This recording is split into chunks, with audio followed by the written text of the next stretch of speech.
हरिओम।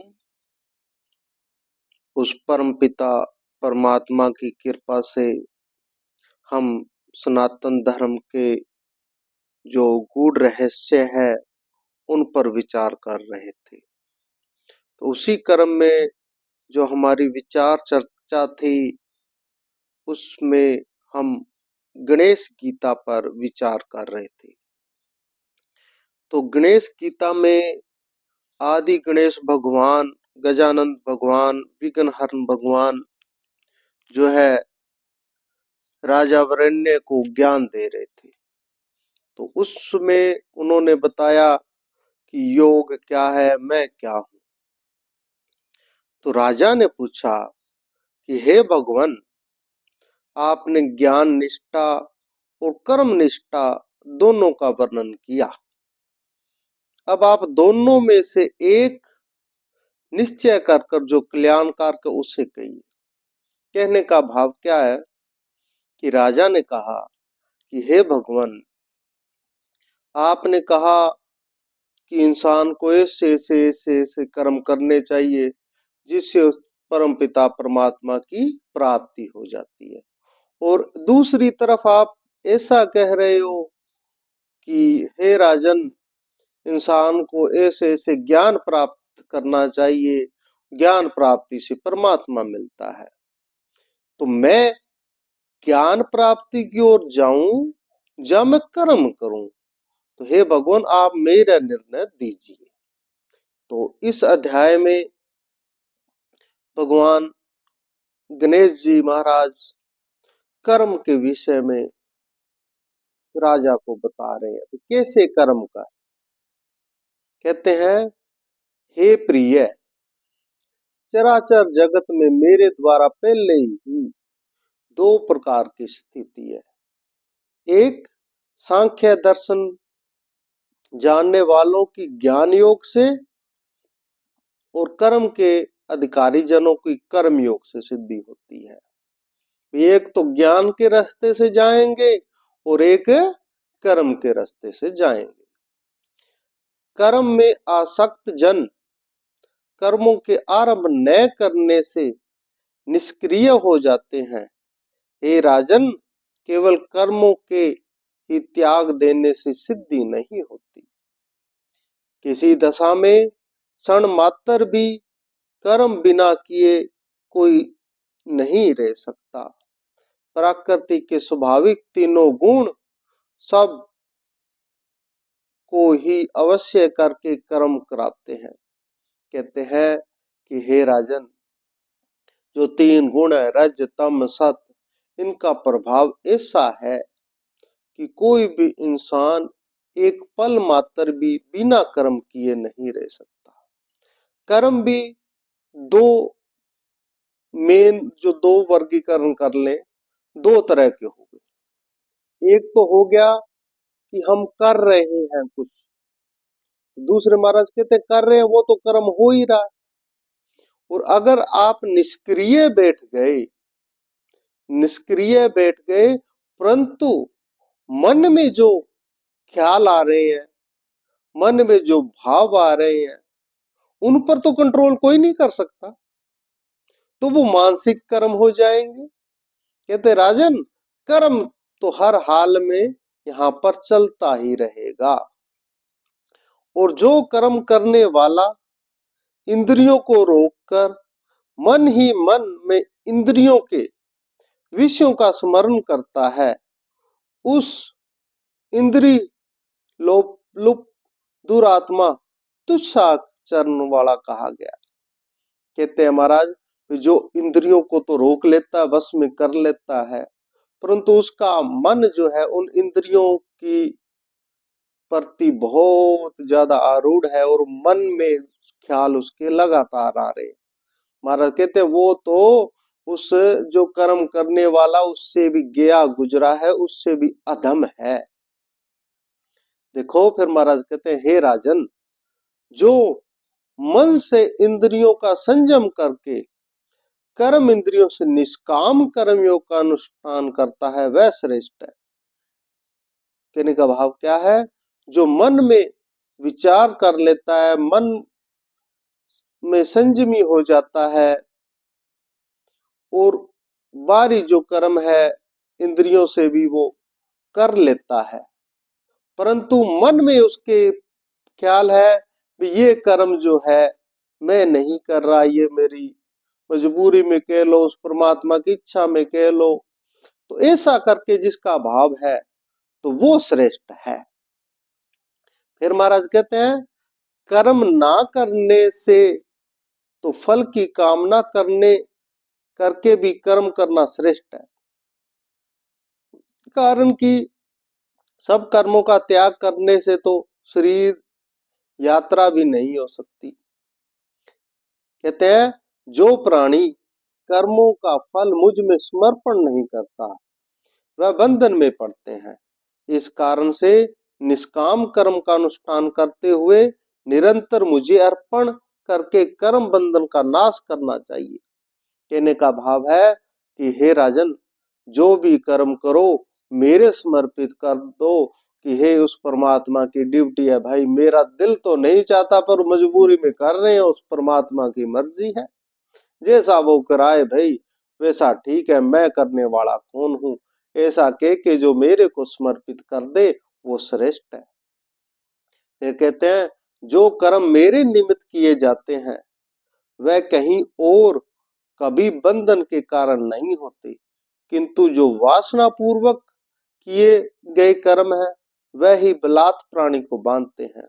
जो परमात्मा को कर्म समर्पित कर देते हैं वो बंधनों से छुटा देते हैं, और जो कहते हैं हम मैं करता हूं तो मैं करता हूं तो मैं फिर नरक में जाएगा। ये जो सबसे बड़ी मैं है और ये मैं ही, ये अहंकार ही, ये मैं कर रहा हूं, ये भाव ही इंसान को अधम गति में लेके जाता है। फिर कहते हैं भगवान कि पूर्व काल में मैंने यज्ञ रूप नित्य कर्म ही साथ साथ मनुष्य के वर्णों को रचकर कहा, हे मनुष्य तुम यज्ञ से वृद्धि को प्राप्त हो, यह शिक्षा कलश के समान तुम्हारी सिद्धि को देने वाली, तुम देवताओं को तृप्त करो, देवता तुमको वर्षा आदि से प्रसन्न करें, प्रकार परस्पर वृद्धि करते हुए तुम और देवता सब श्रेष्ठ स्थान को प्राप्त हो। देवता प्रसन्न होकर तुम्हारे मन इच्छित मनोरथों को पूर्ण करेंगे। उन देव के दिए हुए पदार्थों से उनकी आराधना किए बिना जो भोग भोगता है वो तो चोर है। जो देव आराधन्य रूप यज्ञ करके अवशिष्ट अन्न का भोजन करते हैं वह सब पापों से मुक्त हो जाते हैं, और जो अपने निमित्त ही भोजन बनाते हैं वह पापी मानो पाप का ही भोजन करते हैं। कहने का भाव क्या है? कहने का भाव है कि भगवान कह रहे हैं कि हे राजन, कर्म सिद्धांत में यज्ञ आदि है, तुम यज्ञ करो, देवताओं को प्रसन्न करो, यज्ञ से वर्षा होगी, उससे तुम कोई मनोरथ भी पूरा करना चाहो तो वो भी पूरा हो जाएगा, और उनसे वर्षा से जो अन्न पैदा होता है उस परमात्मा को भोग लगा के खाना चाहिए, और जो बिना भोग लगाए सिर्फ अपना शरीर का पालन पोषण करने के लिए भोजन पकाता है तो वो तो पाप ही खाता है। और जो यज्ञ आदि में भोग लगाया जाता है, समर्पित किया जाता है, तो वो प्रसाद बनता है, और उस प्रसाद से इस मनुष्य के अनेकों अनेक पाप नष्ट हो जाते हैं। आगे कहते हैं महाराज, अन्न से ही प्राणी उत्पन्न होते हैं, अन्न वर्षा से उत्पन्न होता है, वर्षा यज्ञ से उत्पन्न होती है, और कर्म से यज्ञ की उत्पत्ति होती है, कर्म ब्रह्मा से उत्पन्न होते हैं और ब्रह्मा मुझ से उत्पन्न होता है। इस कारण हे राजन, आप इस यज्ञ में विश्व में स्थित मुझे ही जानिए। ये एक महाराज ने कर्म बताया कि सब कुछ अलग अगर देखा जाए तो सब में मैं ही हूं। फिर महाराज कहते हैं इस आवागमन रूपी संसार चक्कर से बुद्धिमानों को पार जाना उचित है। बुद्धिमान तो वही है ना जो इस संसार से, इस 84 के बंधन से मुक्त हो जाए वह बुद्धिमान है, और जो इस 84 के बंधन में पड़ा ही रहे वो काय का बुद्धिमान। उसकी तो बुद्धि मान नहीं है, वो तो महामूर्ख है। कहते हैं हे राजन, जो अभय प्राणी है वह इसमें इंद्रियों की कीड़ा सुख को सुख मानते हैं, जो इस इंद्रिय सुख को ही अब बड़ा मानते हैं, उसके विषय में कह रहे हैं। जो अंतरात्मा में प्रीति करने वाला है, भाई आत्म राम और सबका प्यारा है। जो प्राणी आत्म तृप्त है उसे किसी बात की इच्छा नहीं रहती। जिसके अंदर पूर्ण संतोष आ जाए तो उसके अंदर उसको किसकी कामना, किसी की नहीं, जो अपने स्वरूप में स्थिर हो गया। फिर महाराज कहते हैं इस प्रकार प्राणी कार्य करे करके भी शुभ अशुभ फल को नहीं प्राप्त होता, तथा संपूर्ण प्राणियों में इसका कभी कुछ साध्य नहीं होता। इस कारण हे राजन, प्राणियों को आसक्ति रहित होकर कर्म करना उचित है। जो आसक्त होता है उसकी दुर्गति होती है, और अनासक्त मुझे प्राप्त होता है। और हे राजन, प्राणी प्राचीन काल में कर्म करने से बहुत राज ऋषि और ब्रह्म ऋषि परम सिद्धि को प्राप्त हुए हैं। लोक संग्रह के निमित्त ही अनासक्त होकर कर्म करना उचित है। हे राजन, जो कर्म महान पुरुष करते हैं वही कर्म अन्य सब करते हैं। वह जिसको प्रमाण मानते हैं दूसरा भी उसी को मानते हैं। हे राजन, मुझे कोई वस्तु स्वर्ग आदि भी दुर्लभ नहीं है, और मैं कर्म करके किसी अप्राप्त वस्तु को प्राप्त करने की भी इच्छा नहीं करता, फिर भी मैं कर्म करता हूँ। और हे मानव, यदि मैं आलसी और स्वसंध होकर कर्म न करूं तो सभी वर्ण कर्म छोड़कर केवल मेरा ही अनुगमन करेंगे। तब मेरा ऐसे करने से सब वर्ण आचरण भ्रष्ट होकर नष्ट हो जाएंगे।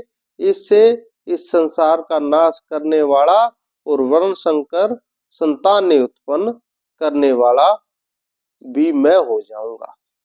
कहने का भाव क्या है?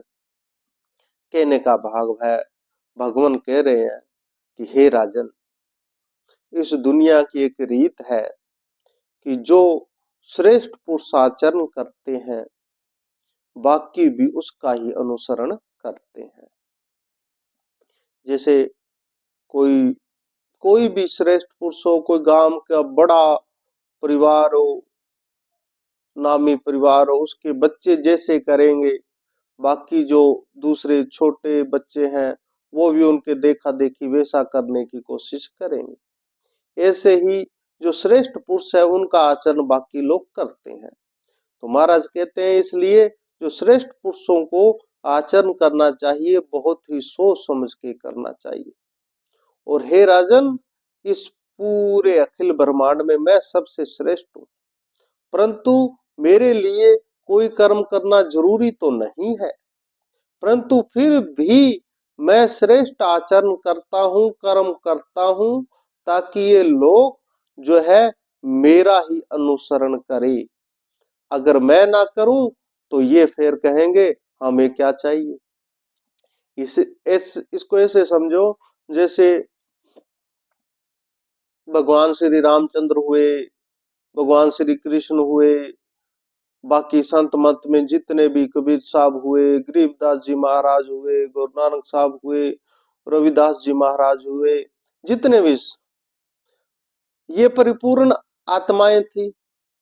अगर ये गुरु ना बनाते तो क्या होता? ये तो परिपूर्ण थे, पर इन्होंने बनाया ना। अगर ये ना बनाते तो आज सारा संसार कहता कि गुरु बनाने की कोई जरूरत नहीं है, छोड़ो इस झमेले को। तो भाई ये ऐसे ही ये जो श्रेष्ठ पुरुष है, उस परम पिता है, वो श्रेष्ठ आचरण करता है ताकि हम उसका अनुसरण करें। फिर महाराज कहते हैं हे राजन, जिस प्रकार से कामना वाले अज्ञान से सदा कर्म करते रहते हैं, इसी प्रकार विद्वान को उचित है कि लोक संग्रह के निमित्त आसक्ति रहित होकर वह कर्म करता रहे। और हे राजन, अज्ञान से कर्म करने वालों की भेद बुद्धि का त्याग करके तथा योग युक्त होकर कर्म करता हुआ वह सब कर्म मुझे अर्पण कर दे। और हे राजन, अविद्या और गुणों के वशीभूत हुआ निरंतर कर्म करने वाला लगा हुआ व्यक्ति अहंकार से मूढ़ होकर अपने को कर्ता बताता है। कहने का भाव है कि जब कोई कर्म करता है तो उसके अंदर अहंकार आ जाता है कि मैं कर रहा हूं, और वो मूर्ख होता है, फिर मूढ़ है। जो कोई आत्मज्ञ, जिसको आत्मा का ज्ञान हो जाए, सात्विक गुण, जिसके अंदर सात्विक गुण प्रकट हो जाए तथा उसके कर्मों के विभाग को इस प्रकार जानते हैं कि इंद्रियां अपने विषयों में वर्तमान में है, तो वह ऐसा जानकर कर्म में लिप्त नहीं होता। फिर महाराज कहते हैं कि सतगुण, रजगुण, तमोगुण, इन तीनों गुणों से मोहित हुए प्राणी फल की इच्छा से कर्म करते हैं और उस अविनाशी और आत्मद्रोहियों को सर्वज्ञ पुरुष कर्म मार्ग से चलायमान ना करे। कहने का भाव है कि ये जो तीन गुण है, रज तम सत, इनकी ऐसी प्रकृति है 25 कि जिसके प्रभाव में आकर ये जीव कहता है कि मैं कर रहा हूं, इसके अंदर अपना अपनत्व आ जाता है और ये विश्वास करता है कि मैं करता हूं तभी कुछ होता है। तो महाराज कहते हैं जिसके अंदर ये भाव आ गया तो वो तो गया। जैसे हम उदाहरण देते थे कि कोई मतलब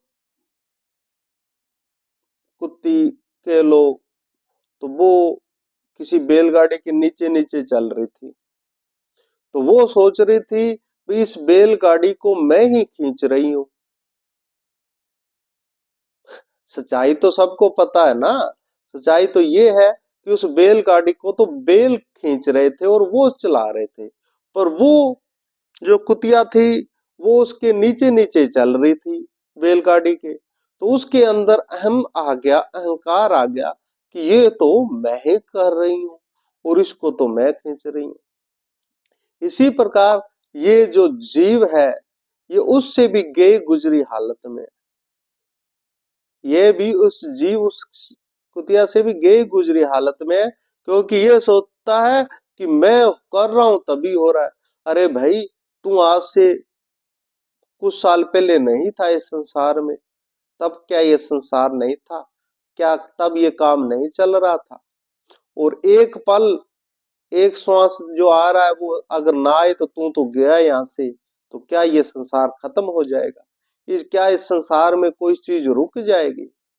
कभी किसी के जानने से रुकी है कोई चीज? नहीं रुकी। तो फिर काय का अहंकार, फिर काय किस बात का कर्तापन का अहंकार? फिर महाराज कहते हैं कि हे राजन, इस प्रकार पंडितों को उचित है कि मुझ में ही नित्य नियमित कर्म कर को अर्पण कर दे, तो वह अह और ममता बुद्धि का त्याग करके परम गति को प्राप्त हो जाएंगे।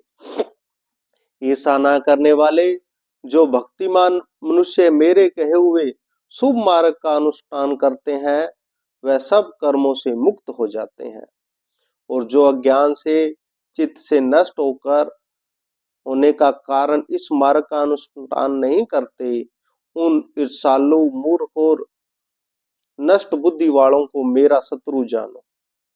और हे राजन, जो ज्ञानवान भी अपने स्वभाव के अनुसार चेष्टा करता है और उसी स्वभाव का अनुगमन करता है, तो स्वभाव को ग्रहण न करना व्यर्थ है।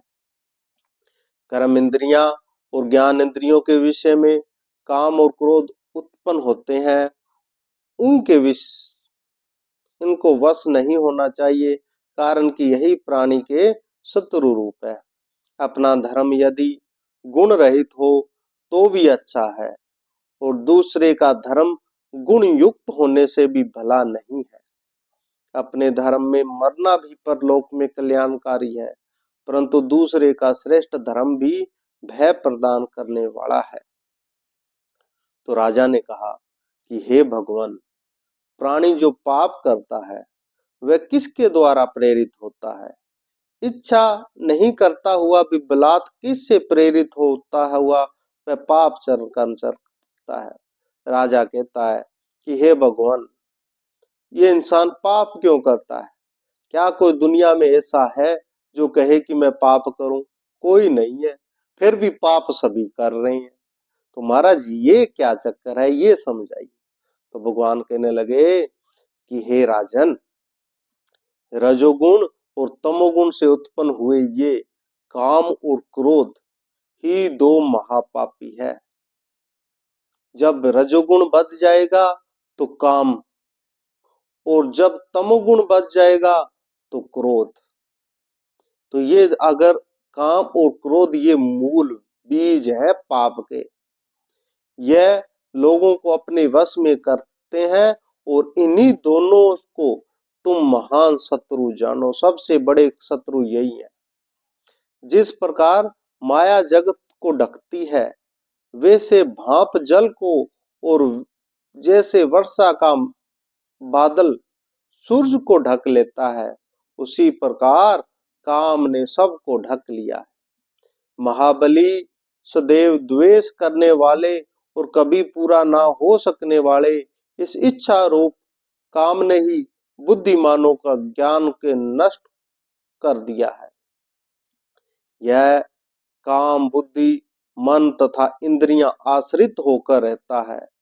इन्हीं से ज्ञान को आसंदित करके यह ज्ञानियों को भी मोहित करता है। अतः पहले मन के सहित इंद्रियों को वश में करके ज्ञान और विज्ञान का नाश करने वाले इस मनोद्वक पापी काम को जीतना चाहिए। स्थूल देह से इंद्रियां परे है, इंद्रियों से परे मन है, मन से परे बुद्धि है, बुद्धि से परे आत्मा है। इस प्रकार बुद्धि से आत्मा को जानकर, बुद्धि से ही मन स्थिर करके काम रूपी शत्रुओं को मारकर परम पद को प्राप्त करना चाहिए। कहने का भाव क्या है? कहने का भाव है कि हे राजन, ये तीन गुण है, रज तम सत। जब दो गुण कम हो जाते हैं तो तीसरा गुण बढ़ जाता है। जैसे सतगुण और तमोगुण कम हुआ तो रजगुण बढ़ जाएगा। तो रजगुण किसका है? काम का गुण है। रजगुण बढ़ते ही इंसान के अंदर काम पैदा हो जाएगा, और अगर काम जो है पैदा हुआ और उसमें किसी तरह की रुकावट आएगी तो फिर उसको क्रोध आएगा, गुस्सा आएगा। अगर वो काम भोग कर लेता है तो और भोगना चाहेगा, उसके अंदर लोभ आएगा। ये आएगा इस काम से। इसलिए महाराज ने इस काम को मूल कहा है, मेन मूल्य शत्रु कहा है। तो महाराज कहते हैं कि हे राजन, ज्ञान, ये जो इंद्रियां है ये मन से कंट्रोल हो रही है। मन जो है बुद्धि से कंट्रोल हो रहा है, बुद्धि आत्मा से कंट्रोल हो रही है। ये ऐसा कर्म है। इसलिए तू इंद्रियों को रोकना चाहता है तो मन को रोक, मन को रोकना चाहता है तो बुद्धि को रोक, और बुद्धि को रोकना चाहता है तो आत्मा को रोक। ये ऐसा कर्म करेगा तो तब तू इस मन पर लगाम लगाकर उस परम सिद्धि परम लोक को जा सकता है। नहीं तो ये तीन गुणों के प्रभाव में जो बेअंत पाप हो रहे हैं, वो पाप तेरे को अधोगति में लेके जाएंगे।